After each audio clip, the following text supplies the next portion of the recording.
अब देखो, जिस डेविलमैन मॉन्स्टर केजीएफ ने इंडिया के पॉप कल्चर को 360 डिग्री में चेंज करते हुए अपने मास और इमोशन के साथ, जिस पावर इम्पैक्ट के साथ इंडिया के हर गली के लौंडे को रॉकी भाई बनाया था, तो उसी केजीएफ के फ्यूचर को लेकर 440 वोल्ट का सिनेमैटिक झटका देने वाली ऑफिशियल अपडेट ये निकल कर आ रही है कि इस मॉन्स्टर फ्रेंचाइजी की most anticipating film KGF chapter 3 को प्रशांत नील ये बंदा डायरेक्ट नहीं करेगा। मुझे पता है झूठ बोल रहा है।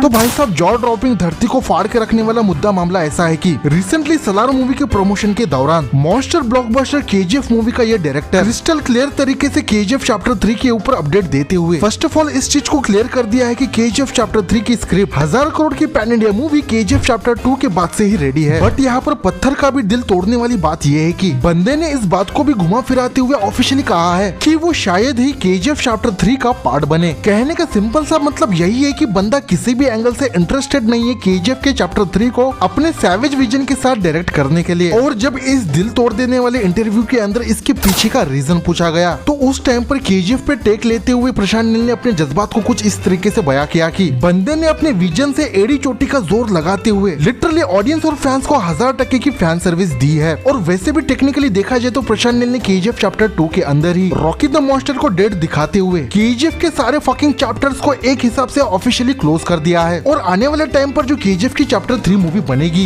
ये बात तुम्हें मुझे सारे इंडिया को पता है कि केजीएफ चैप्टर 3 कोई प्रॉपर सीक्वल मूवी ना होकर एक ऑफिशियल प्रीक्वल मूवी होने वाली है। और शायद यही वो आग लगाने वाला प्रीक्वल वाला फंडा मे भी प्रशांत नील के अंदर की बीस्ट को नहीं जगा रहा है केजीएफ चैप्टर 3 को डायरेक्ट करने के लिए। इसीलिए बंदे ने चैप्टर 3 के ऊपर इंटरेस्ट ना दिखाते हुए स्ट्रांगली बिना झिझके कहा है कि चैप्टर 3 के अंदर रॉकिंग स्टार यश का आइकॉनिक रॉकी द मॉन्स्टर का कैरेक्टर 3000 करोड़ के थर्ड पार्ट के अंदर रिटर्न तो करेगा, बट प्रशांत नील ये बंदा उस मूवी को डायरेक्ट नहीं करेगा, क्योंकि बंदा ऑलरेडी 2 बाप लेवल के पैन इंडिया मूवीज के ऊपर काम कर रहा है, जिसमें से ऑब्वियसली रेबल प्रभास की the most violent man Salaar का पार्ट 2 लिटरली फ्लोर पे जाने के लिए तरस रही है। वही 2024 के सेकंड हाफ में बंदा ग्लोबल सुपरस्टार जूनियर एनटीआर के साथ अपनी मास मूवी को डायरेक्ट करने वाला है, जिसकी स्टोरी टेलिंग से लेके जॉनरा तक ब्लॉकबस्टर केजीएफ और सलार से टोटली अपोजिट होने वाली है। कहने का सिंपल सा मतलब ये है कि आने वाले 2-3 साल में प्रशांत नील के पास 1 ब्लडी मिनट का भी टाइम नहीं है केजीएफ चैप्टर 3 के ऊपर वर्क करने के लिए। बट यहाँ पर मैं इस चीज को बहुत ही स्ट्रांगली कहना चाहूंगा कि अगर आपको जेन्युइन तरीके से सच में फैन सर्विस का ख्याल था, तब तो मेकर्स को केजीएफ चैप्टर 2 में 3000 करोड़ का पोस्ट क्रेडिट सीन तो बिल्कुल भी रखना नहीं चाहिए था। I mean, जब आपको वो चीज बनानी ही नहीं है, तब ऑडियंस और फैंस के होप, इमोशन और एक्सपेक्टेशन के साथ खेलना ही क्यों है। और वैसे भी लॉजिकली देखा जाए तो केजीएफ चैप्टर 3 को बनने के लिए I mean, जमाना लॉन्ग टाइम बाकी है।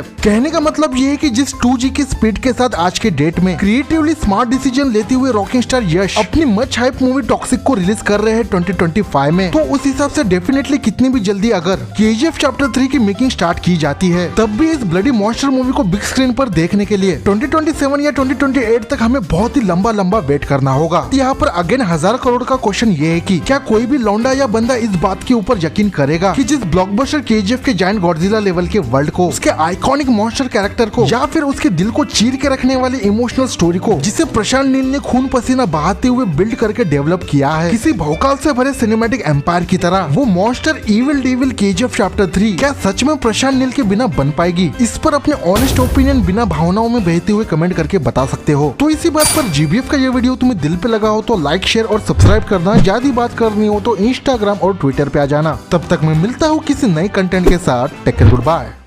अगर ये आज मर भी गया, मैं समझूंगी कि इसमें मेरी ख्वाहिश पूरी करने की ताकत नहीं थी।